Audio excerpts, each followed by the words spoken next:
Taldearen aurkezpena. Aurtengo proiektua diziplina anitzeko talde batek osatzen du. Lehen aldiz, elkarlanean ari diren bi hezkuntza zentroz integratuta. Proyecto metodológico colaborativo. Una de las dinámicas fundamentales es la asamblea, donde se abordan temas clave para la organización y participación de los grupos. Jarduera nabarmenduak. Ebaluazioa ikasleen jardueretan etengabe frogak biltzean oinarritzen da.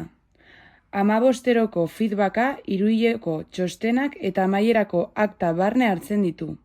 Autoebaluazioa eta koebaluazioa prozesuaren parte dira.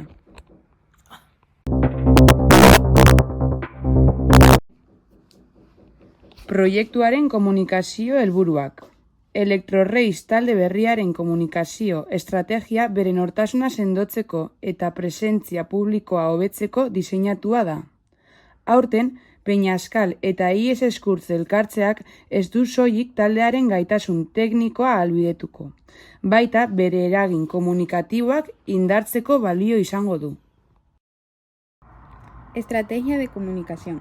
El objetivo es mostrar nuestro proyecto mediante contenido en redes sociales que combine publicidad descriptiva, elementos gráficos y recursos visuales. A veces se incluirá eslogan o mensajes breves. La clave de la estrategia es actualizar constante y la participación de seguidores a través de encuestas y preguntas.